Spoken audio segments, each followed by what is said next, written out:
Welcome to part number 18 of the Legend of Zelda, the Minish Cap playthrough. Now, in this part, there's stuff that happens, but there's really nothing I need to say about it. Basically, we get a few items in the overworld, and then we head up into the clouds and make our way up to the temple.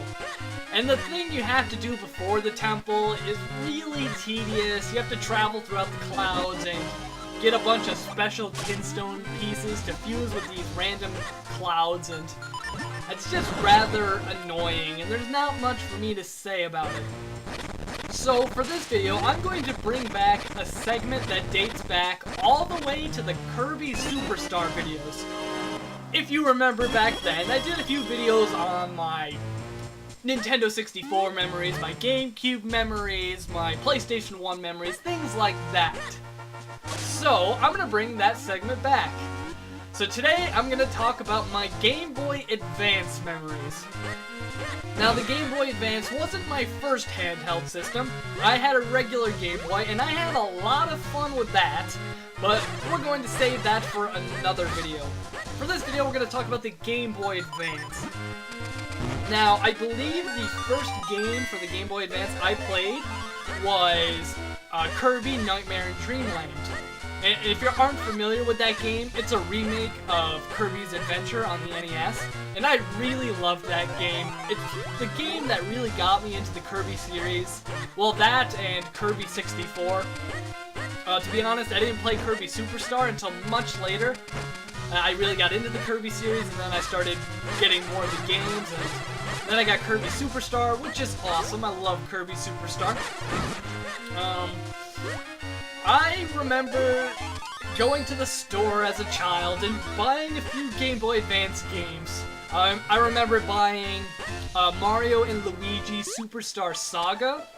Now, that is a fantastic game. If you're a fan of Mario RPGs, that one's great. In fact, all of Mario's RPG games are really good. I mean, they're all really simplistic, and the battle system isn't complex at all, but they're still really fun. They all have a lot of charm to them, and I really like them. I remember one Christmas I got Mega Man 03, and that was my first game in the Zero series, and I actually didn't buy that myself. I believe my parents did for me, because as a kid I was always playing these Mega Man games, so they were probably thinking of a gift to get me, so they just saw a Mega Man game for the Game Boy Advance and they bought it, and I really love that game. Later on I bought Mega Man 04, and I eventually did get 2 and 1, and I was really excited to play them, but to my disappointment, they weren't that great. To this day, I still don't really like Mega Man 1 and 2, especially 2. 2 is just a disaster. I don't know what they were thinking with Mega Man 02. I played Pokemon on my Game Boy and Game Boy Advance. I don't actually own Pokemon Sapphire or Pokemon Ruby or Pokemon Emerald, but instead I have Pokemon Leaf Green. Now, I remember getting into heated debates with my brother on which is better, Pokemon Fire Red or Pokemon Leaf Green. And, everyone seems to like Fire Red over Leaf Green, and I don't know why. I think Leaf Green is superior just because... yeah, I have no reason. To be honest, I kind of like Fire Red better just because it has Charizard on the cover, and Charizard is freaking awesome. I have fond memories of playing Kirby the Amazing Mirror. That is a fantastic Game Boy Advance game. I am definitely going to play it for this channel at some point. In fact, I think someone requested me to do it at some point. I don't remember who it was, but I'm definitely going to do it at some point. It's just, I really need to do a few practice runs with that game, because if you don't know, it's sort of like a maze, and I want to do it where I don't really have to backtrack for anything. I just want to be able to get through the game and just do it. I mean, it's really easy to get lost in that game. I remember on my first playthrough, it wasn't pretty, let's say. I had a lot of trouble getting to some of the later worlds. Like making my way to World 8, I couldn't do that for the longest time.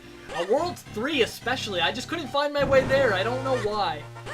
But regardless, that game is great. I never really played the multiplayer, but I had a lot of fun, and if I had an opportunity to play the multiplayer, I certainly would have loved to. I also have a few Mario games, you know, like Super Mario Advance 3, which is just it's just a port of Super Mario Bros. 3 from the Super Nintendo version. I believe they're exactly identical. Not quite sure, but I'm pretty sure. And to be honest, I've only played the NES version a couple of times. Like, I see no reason to play the NES version over the Super Nintendo version. I mean, I just think the Super Nintendo version is superior in every way. There's no reason to play the NES one. The Super Nintendo one plays exactly the same, except it has prettier graphics. I mean, I don't see a reason to play the NES one.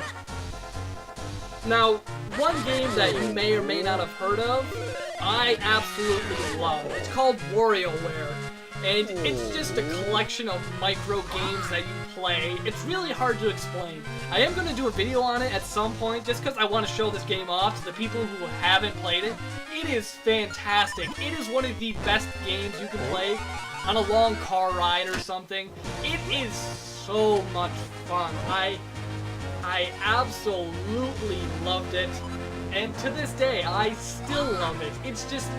It's so much fun. It's action-packed, and it's great. You would have to play it to understand how great it is.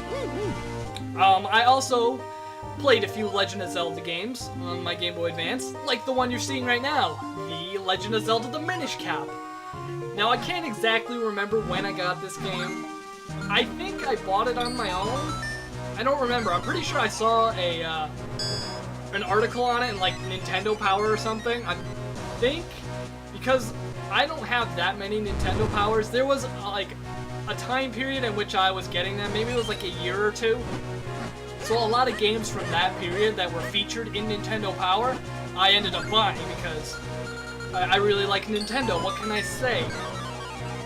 Ooh, how could I forget Castlevania on the Game Boy Advance? There are some great Castlevania games on the Game Boy Advance. There's Circle of the Moon, which a lot of people seem to have a problem with. I've heard because it's too dark or something.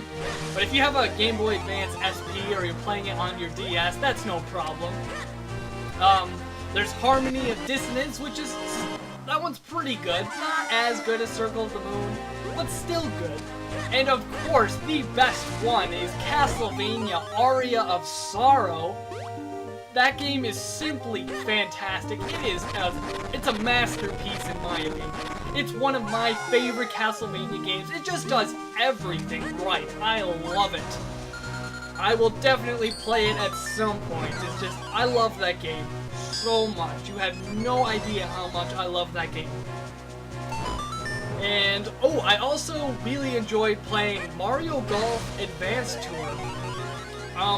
It was one of those games that could connect with the GameCube, and there were certain things you could do. I remember with this, you could transfer your characters from Advance Tour to the GameCube one, which I think was called Toadstool Tour or something.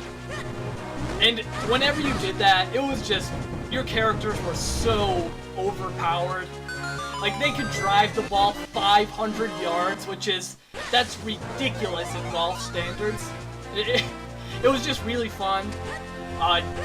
Getting an eagle on par 5 pretty much every time, simply because you can hit the ball to the green. Good times with that. I also have this kind of obscure Game Boy Advance game. It came out really late because at this point the DS was out.